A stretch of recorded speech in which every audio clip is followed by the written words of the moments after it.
Hello everyone, welcome to my YouTube channel. And guys, इस video में हम लोग डिस्कस करेंगे कि ब्लिंकिट एंड जेप्टो ने अभी उनके सीक्वल के इंटरव्यूज में डेटा एनालिस्ट, डेटा एनालिटिक्स के इंटरव्यूज में जो बिजनेस एनालिस्ट के लिए इंटरव्यूज हुए थे उसमें 2+ एक्सपीरियंस वालों को वो लोग हायर कर रहे थे। They are offering around 16 LPA etc. Okay, so for that there are 25 questions which usually these companies are asking in their interviews. So I am going to discuss one by one, है ना। मैं one by one discuss करूंगा और फिर हम step by step table creation भी देखेंगे और साथ में हम क्वेरी भी रन करके देखेंगे, ठीक है। तो पूरा वीडियो देखिएगा, ठीक है। तो पहला क्वेश्चन क्या है कि write a query to calculate the 7 day moving average for sales. Okay, this question. And second one is, तो 25 क्वेश्चंस हैं, हम लोग वन बाय वन डिस्कस करेंगे। तो हम डायरेक्ट अपने सीक्वल सर्वर में चलते हैं। तो मैं सीक्वल सर्वर में आ गया हूँ। यहाँ पे आपको दिख रहा होगा स्क्रीन पे, यहाँ पे कॉन्सेप्ट्स नाम का एक डेटाबेस क्रिएट किया हुआ है और उसको यूज किया हुआ है। तो यहाँ पे आप ड्रॉप डाउन करेंगे तो जितने भी डेटाबेसेस होंगे आपके सीक्वल सर्वर में दिख जाएंगे, ठीक है। सो for that I will create a table, then solve a first question. For what is the first question is about the right of query to 7 days movie.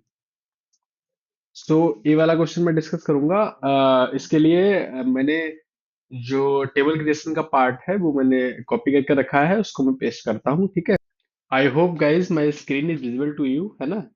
तो फॉर दैट पहला question जो write वाला था हमारा, इस table में क्या question था कि write a query to find calculate the 7 days average moving for sales, ठीक है। तो for that we will create a sales data नाम का एक टेबल क्रिएट करेंगे जिसमें sale ID, product ID and sale date, revenue को डेसिमल में 10,2, दैट मीन 10 वैल्यूज के बाद दो डेसिमल रहेंगे, ठीक है। इसको एग्जीक्यूट कर देते हैं कॉन्सेप्ट नाम के डेटाबेस में। इसको एग्जीक्यूट करने के बाद हम यहाँ पे देख भी सकते हैं कि हमारा टेबल क्रिएट हुआ है कि नहीं। Select star from sale data, then we will execute this job. We will execute यार, जॉब एग्जीक्यूट हो गई है, हमारा टेबल क्रिएट हो गया है। वैल्यू को इंसर्ट कर देते हैं, जो वैल्यूज सैंपल डेटा मैंने रखा है। वैल्यूज इंसर्ट करने के बाद हम दोबारा command run successfully, then it records has been successfully executed into it. So we will execute, then we can see table creation का पार्ट हो चुका है हमारा। तो फॉर दैट हमको क्या निकालना है, कैलकुलेट करना है query to calculate the 7 day moving average for sale data, है ना। तो हम किस तरह से करेंगे उसको हम देखते हैं फटाफट। तो हमको select sale data, select sale date, ठीक है। तो सेल डेट को हम सिलेक्ट करके हम इसको करेंगे। तो सबसे पहले तो हम क्या करेंगे गाइस कि एवरेज निकालना हुआ है, राइट। एवरेज मूविंग यानी कि प्रीसीडिंग एंड करंट वाला लगेगा बिटवीन में, है ना। तो for that we will write select sale date, comma sales date. Sale date होगा गाइस, सेल डेट, कॉलम का नाम सेल डेट है, ठीक है। Sale date, comma average revenue, bracket close, over over order by sale date.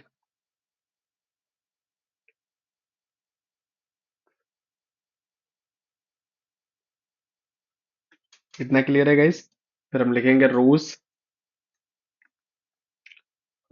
Between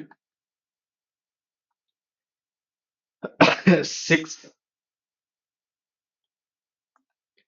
preceding and current, moving निकालना है ना। तो for and then we will write row, bracket close कर देंगे, एज मूविंग एवरेज, ठीक है। फ्रॉम फ्रॉम सेल्स डेटा, मतलब from मतलब टेबल, कौन सा टेबल पिक कर रहा है। Order by, order by sale date. तो देन हम इसको एग्जीक्यूट करा लेते हैं।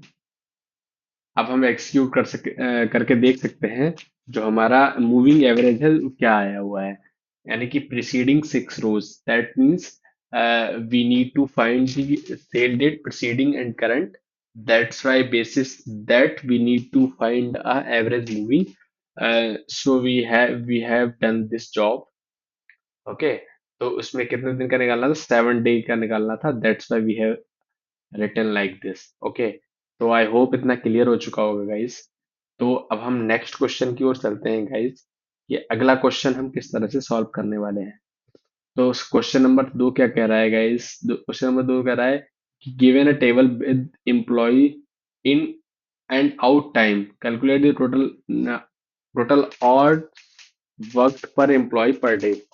तो इन एंड आउट टाइम निकालना है. इसके लिए हम क्या करेंगे, SQL सर्वर में चलते हैं. यहाँ पे मैंने टेबल क्रिएशन का पार्ट कर चुका हूँ मैं, जिसमें total hours work per employ वाला हमारा निकालना है. इसमें एम्प्लॉय टाइम्स के नाम की एक टेबल क्रिएट करेंगे जिसमें employee ID, clock in clock out, then we will execute and clock in clock out, इसको इंसर्ट करा देंगे इसमें.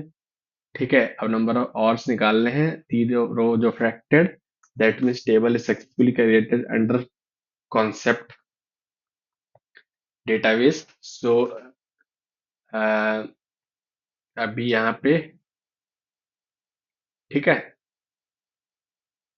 डेटाबेसेस पे अगर हम क्लिक करेंगे, ठीक है, तो अभी हम लिखेंगे select star from concepts, then we will execute this. जैसे सॉरी, हमने एम्प्लॉय टाइम्स नाम से क्रिएट किया था, तो इसको एक्सक्यूट करते हैं. You can see here we have received the required things, right?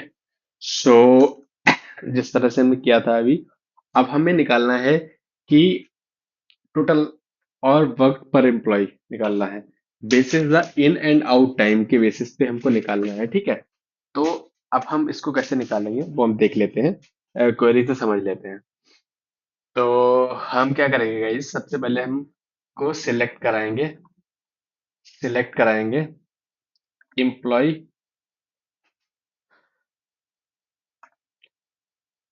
Employ ID select कराएंगे, कॉमा, डेट लिखेंगे, डेट में लिख देंगे क्लॉक अंडरस्कोर इन.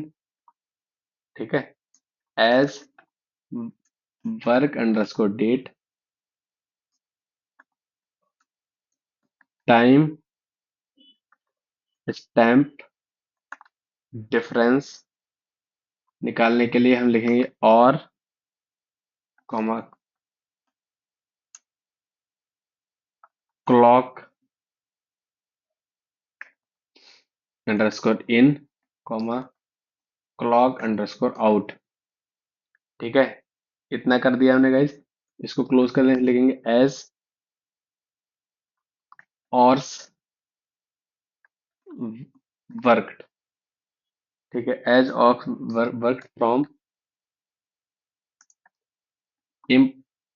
एम्प्लॉय एम्प्लॉय अंडरस्कोर टाइम्स, जो हमने टेबल क्रिएट किया था. इसको एग्जीक्यूट कर लेते हैं एक बारी हम. ठीक है. जैसे एग्जीक्यूट किया, हमें यहाँ पे डेट नाम का कोई फंक्शन यहाँ पर नहीं मिला है. ठीक है. इसमें कह रहा है कि date is not recognized built in function. तो डेट नाम का फंक्शन नहीं मिला है. दैट मीन्स इस SQL सर्वर का सिंटेक्स कुछ और होगा, बट अगर ये MySQL में रन करोगे तो नहीं रन हो जाएगा. हम MySQL में भी ट्राई कर सकते हैं. If you want to try then we can try in MySQL. Then हम MySQL ओपन कर लेते हैं. MySQL की वर्क बेंच ओपन करते हैं. तो जैसे कि MySQL वर्क बेंच ओपन हो रहा है, क्योंकि कुछ सिंटेक्स MySQL में चलते हैं, कुछ SQL सर्वर में चलते हैं, बट ट्राई करते हैं, है ना. क्योंकि अभी यहाँ पे अ, अ, यहाँ पे मैपिंग नहीं है शायद इसका सर्वर का. Let me check.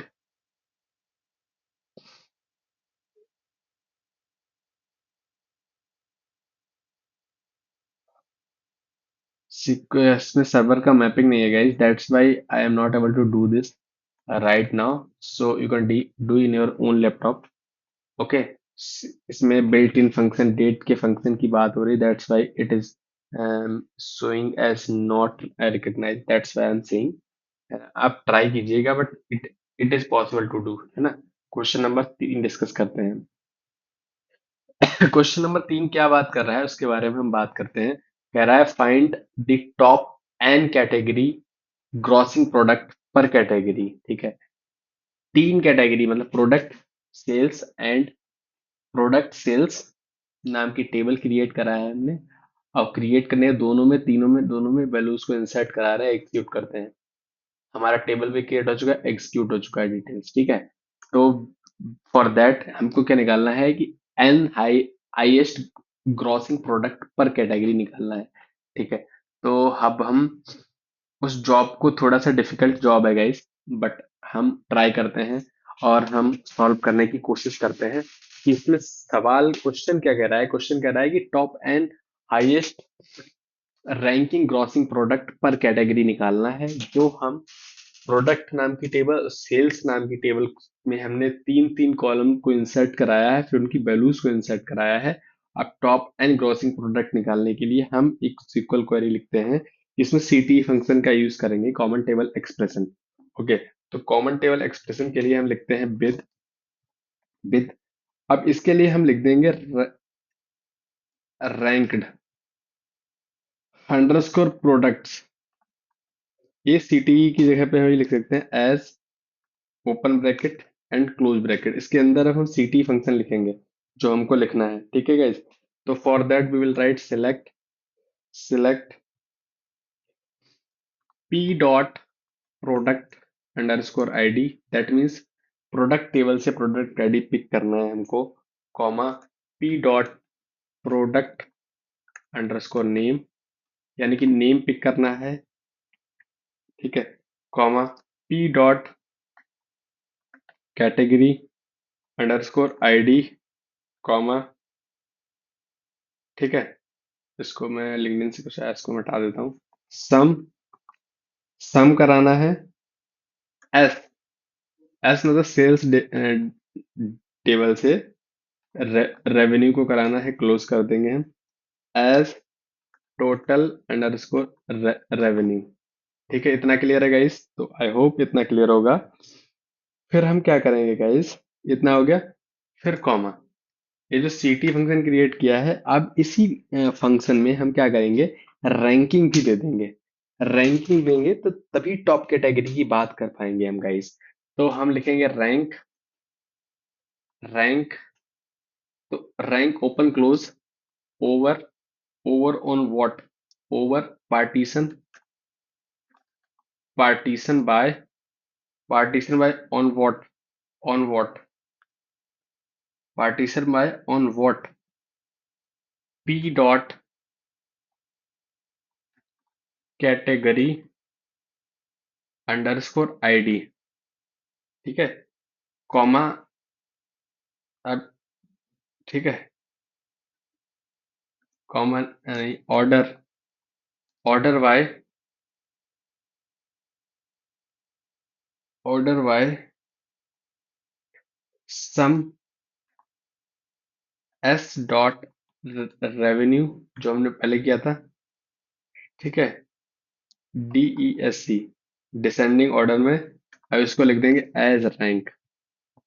थोड़ा सा डिफिकल्ट क्वेरी है गाइस, अगर हम आप नए हो तो थोड़ा सा डिफिकल्ट है, बट पॉसिबल है। ठीक है, as rank from from products P, alias देना हमको पड़ेगा जो हमने।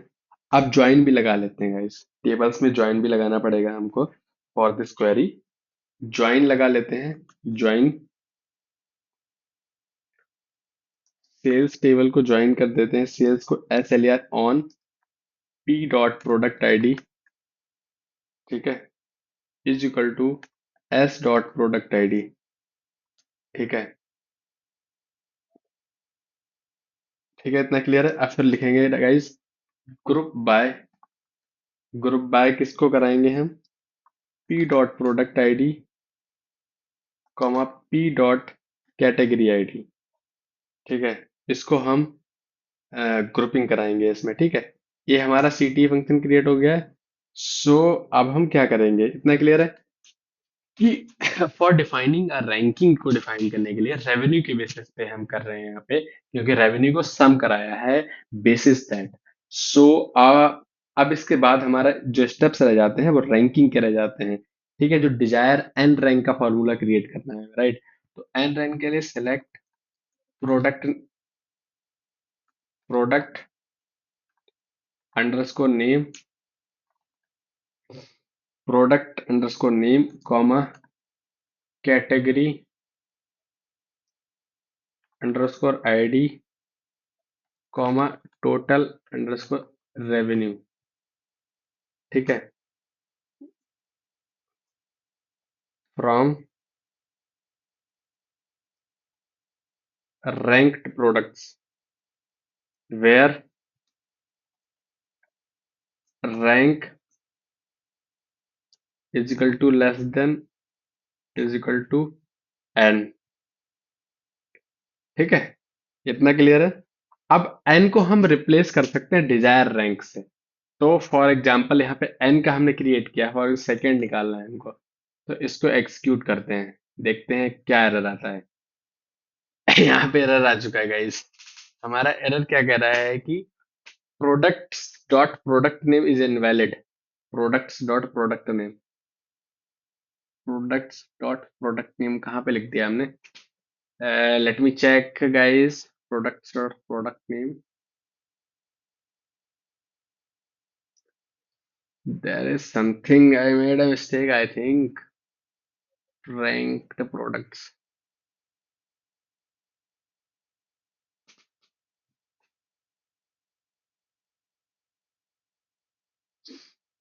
प्रोडक्ट्स डॉट प्रोडक्ट नेम, इसको हमें सर्च कर,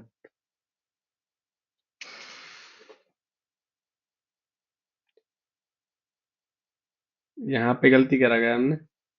प्रोडक्ट नेम गाइस इक्वल तो ऐसा ही है कि जब हम फंसते हो तो आपको कोई नहीं निकाल सकता, आप फंसे रह जाते हो। प्रोडक्ट,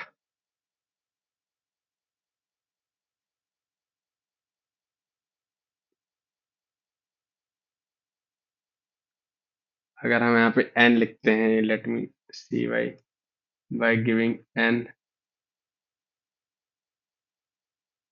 हाँ products dot product name, there is something, let me check. इस स्टेप्स में आगे बढ़ते हैं गाइस। तो अभी यहाँ पे हमको एरर आ रहा है, सो फॉर दैट यहाँ पे हम ग्रुप बाय में भी लिख सकते हैं P dot product name, and then हम इसको एक्सिक्यूट कराएंगे। तो आई थिंक यहाँ पे एन की जगह हम 3 वैल्यूज प्लेस करा देते हैं। टॉप एन का बनाया है, यहाँ पे एन की जगह कोई भी वैल्यू प्लेस कर सकते हैं। सो जैसे हमने एक्सिक्यूट किया तो हमको ये वाला आ चुका है। ठीक है, आंसर आ चुका है जो हमें चाहिए था, रिस्पॉन्स। ठीक है, product A, product B, product C का कैटेगरी के बेस पे, रेवेन्यू के बेस पे हमको रिस्पॉन्स आ गया है। डिसेंडिंग ऑर्डर में चाहिए था, डिसेंडिंग आ गया है, इसको असेंडिंग भी कर सकते हैं। टोटल रेवेन्यू हमने नया कॉलम इंसर्ट किया है using the query. So next question क्या क्या था हमारा इसमें? अभी नेक्स्ट क्वेश्चन है कि identify a query, write a query to identify first and last transaction for each customer within a specific time range। तो for that we need to create a table, transactions नाम का table create करा रहे हैं, उसमें data insert कर रहे हैं, जिसको आप देख सकते हैं। And first and last transaction for each customer निकालना है। इसको एक्सिक्यूट करा के 3 rows affected, that means we have successfully executed। then we can see select star from transactions। तो हम इसको एग्जीक्यूट करते हैं। जैसे ही हम इसको एग्जीक्यूट करेंगे, we can see here the values, and now we need to write a query to find the first and last transaction as outlined। So for that हम पीरियड के बेस पे करेंगे, तो सिलेक्ट नेक्स्ट क्वेश्चन से मैं questions आपको दिखा दूंगा, उनके आंसर दिखा दूंगा, that would do easy for you, है ना। कस्टमर अंडरस्कोर आईडी, क्योंकि वीडियो लंबा हो जाएगा फिर। ठीक है, तो मिनिमम ट्रांजैक्शन अंडरस्कोर आईडी, ठीक है, transaction ID as first minimum transaction. ठीक है, इतना क्लियर है। कॉमा मैक्सिमम का फार्मूला लगा देंगे यहाँ पे। मैक्सिमम के बाद इसको कॉपी करेंगे एंड इसको यहाँ पे पेस्ट करेंगे। यहाँ पे लिख देंगे last transaction, last last transaction. ठीक है, फ्रॉम फ्रॉम ट्रांजेक्शंस टेबल से हम निकाल रहे हैं, ठीक है। एंड इतना हो गया। Where transaction date between transaction date between इसको कॉपी करके पेस्ट करके देखता हूँ होता है कि नहीं यार। हो गया। तो ट्रांजेक्शन डेट बिटवीन, इस तरह से इसको कोट में लिख देंगे, सिंगल कोट में लिखते हैं, ठीक है। एंड ये दूसरा ट्रांजेक्शन डेट दूसरा भी डाल देते हैं यहाँ पे। We have write this and group group by customer ID.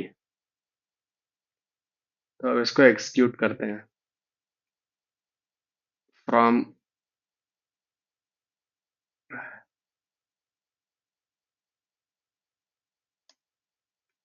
कहाँ पे, फ्रॉम ट्रांजेक्शंस,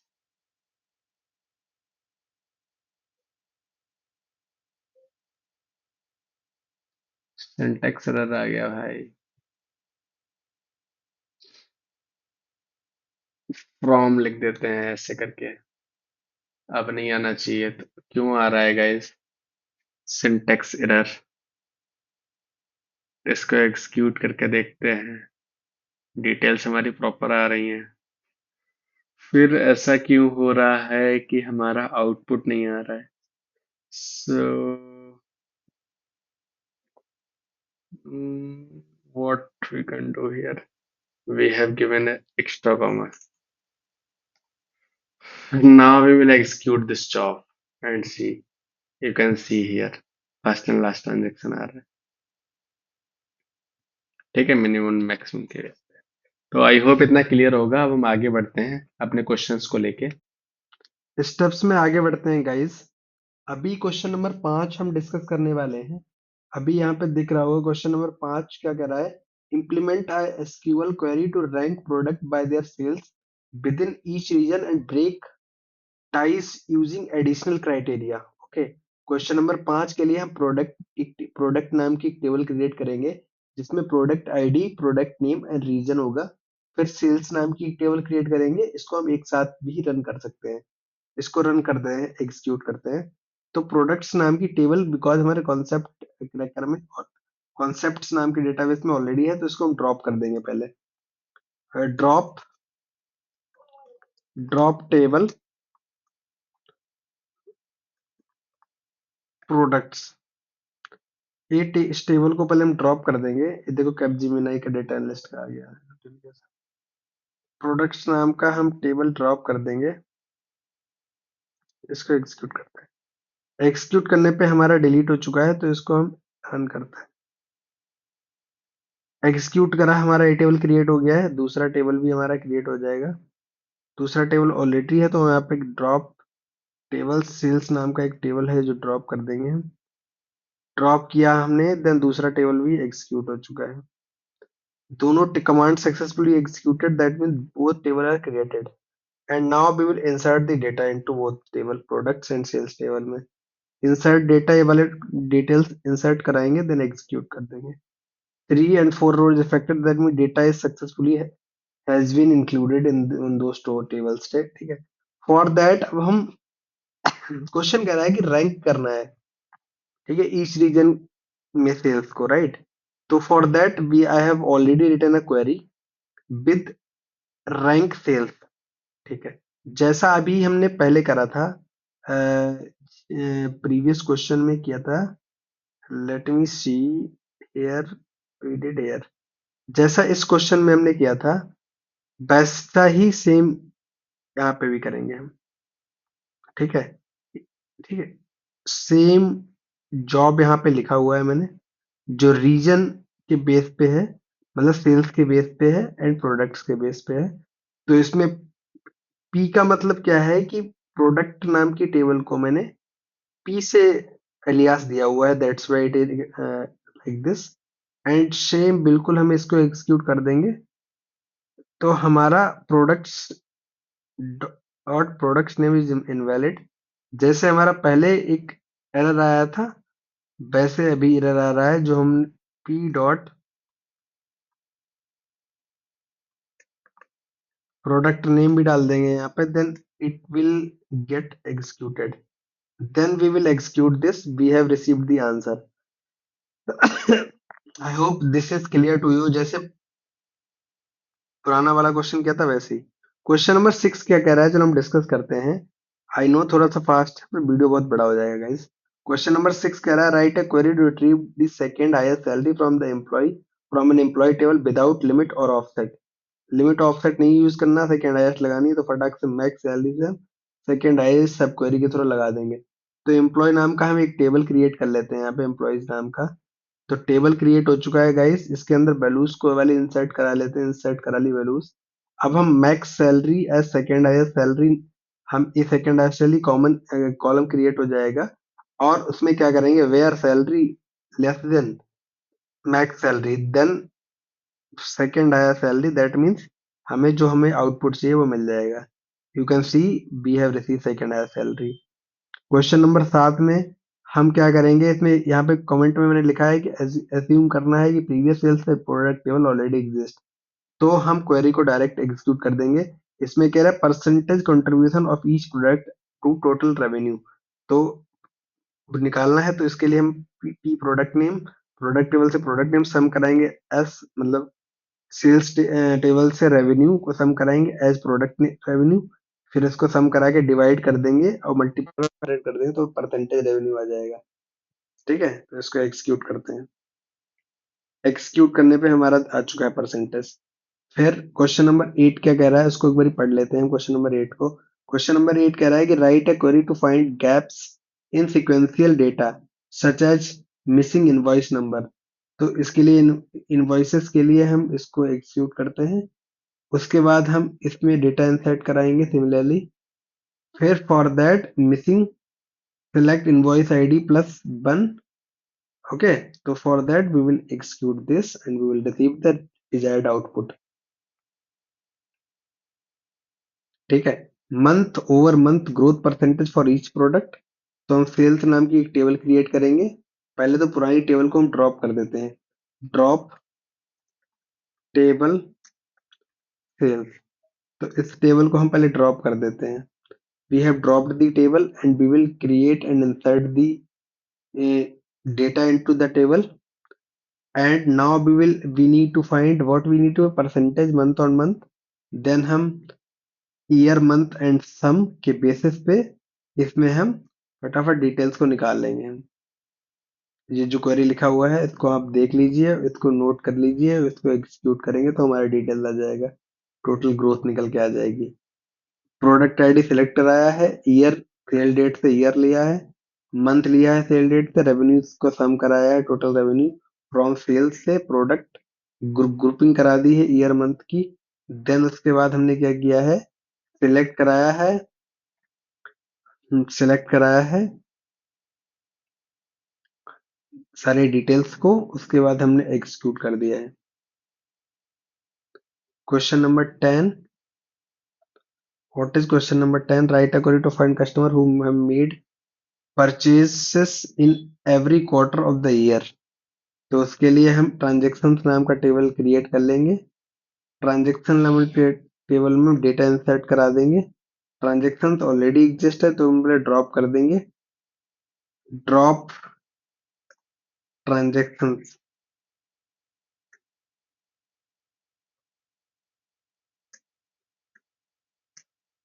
ठीक है, इसको एग्जीक्यूट करते हैं। एग्जीक्यूट होने के बाद अब इसको हम इधर इसको एग्जीक्यूट करा देते हैं।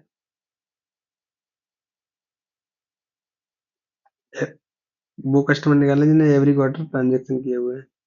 एग्जीक्यूट करें 5 रो अफेक्टेड। नाउ अब हम इसको एग्जीक्यूट कर देते हैं। Built in function quarter recognise नहीं है बिकॉज SQL सर्वर पे काम कर रहे हैं हम। आप MySQL में इसको करेंगे तो हो जाएगा।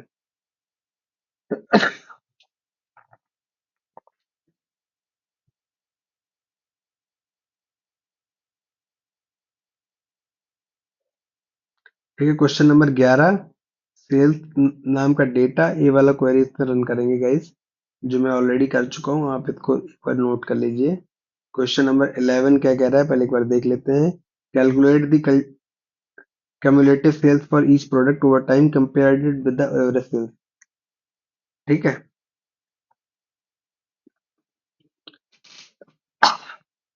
सम लगाया है विंडो फंक्शन से।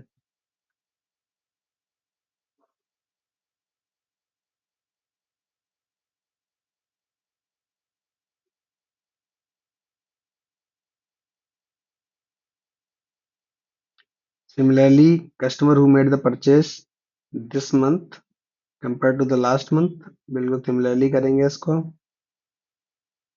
इस वाली क्वेरी के साथ।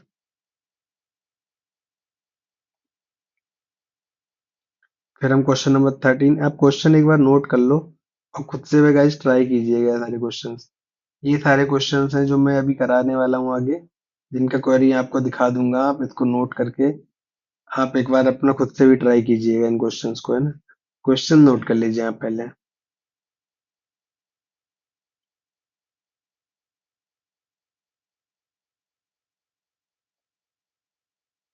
नेक्स्ट, इसमें क्या है, product that have never been sold along with the category. तो उसके लिए हम इस क्वेरी का यूज करेंगे कोई जो कोई सोल्ड नहीं किया गया, मतलब इज नल।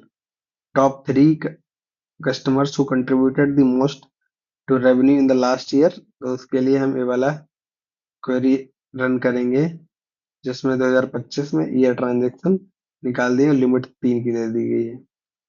फिर compare sales of same product across two time period. Then time period के लिए सम केस लगा देंगे, when time this to this, then else zero. इसको एग्जीक्यूट करने पे आंसर आ जाएगा। 16 क्या कह रहा है, longest streak of consecutive days a customer made a purchase. Then table create करने के बाद आप ये वाला क्वेरी का रन करेंगे, देन आपको आउटपुट आ जाएगा इसका। 17 क्या कह रहा है, rolling retention rate for an app based on daily user activity. App usage का आप टेबल क्रिएट करेंगे, डेटा इंसर्ट कराएंगे, उसके बाद एक क्वेरी आप रन करेंगे, आपका आंसर आ जाएगा गाइस। ये वाला क्वेरी आपको रन करना पड़ेगा। ठीक है, ये यहाँ पे अभी नेक्स्ट यहाँ पे भी है। Find the duplicate row and group their count. तो उसके लिए आप टेबल क्रिएट करनी पड़ेगी, डेटा इंसर्ट कराना पड़ेगा। उसके बाद जैसे हमने पहले किया था डुप्लीकेट वैल्यूज को निकालना, तो सेम वैसे ही यहाँ पे आप भी कर सकते हैं। Delete rows but keep the row with the earliest time stamp. तो उसके लिए आप इसको इस तरह से कर सकते हैं, और एक क्वेरी रन करेंगे, आपको आ जाएगा। पहले आप टेबल क्रिएट करेंगे, उसके बाद डेटा इंसर्ट कराएंगे, देन आप डिटेल्स करेंगे। 20 में क्या कह रहा है, median salary for employee grouped by department. तो आप उसको इस तरह से टेबल क्रिएट कराएंगे, इंसर्ट करेंगे, फिर उसके बाद एक क्वेरी चलाएंगे, हो जाएगा। 21, टेबल क्रिएट, छोटा सा क्वेरी है, इसको रन कर देंगे, हो जाएगा। उसके बाद इसको भी रन करना पड़ेगा उसके साथ। क्वेश्चन नंबर 22, आई होप आप खुद से ट्राई करेंगे तो आप बेटर रहेगा, क्योंकि मैं सॉल्व करता रहूंगा, that is not make sense, but you need to do in your own pace so that you can learn and grow. इसमें भी सेम चीज करनी है। एक क्वेरी आपको लिख दिया है मैंने, इस क्वेरी को आप एग्जीक्यूट कराएंगे। क्वेरी बहुत बड़ा है बट इसको एग्जीक्यूट कराना पड़ेगा आपको, देन आप आंसर ला पाएंगे। क्वेश्चन नंबर 23 भी इसी तरीके से करना है, बट एक क्वेरी थोड़ा बड़ा है, इसको भी आपको नोट करके करना पड़ेगा। 24 में भी सिमिलरली करना है, सिमिलरली आपको करना है, ज्वाइंस लगाए हुए हैं इस पे। ठीक है, क्वेश्चन नंबर टाइम सीरीज का क्वेश्चन है, टाइम सीरीज का क्वेश्चन भी आपको करना है। थोड़ा सा बड़ा क्वेरी रन होगा बट आप कर सकते हैं इसको। तो आई होप ये सारी चीजें आपको क्लियर हो गई होंगी. If you have any concern, still you have any doubt and concern, please do let me know in the comment section. I will get back to you. Also, I will attach this word file in the comment section and you can also try. Thank you so much for watching the video. हम next video में मिलते हैं. Thank you.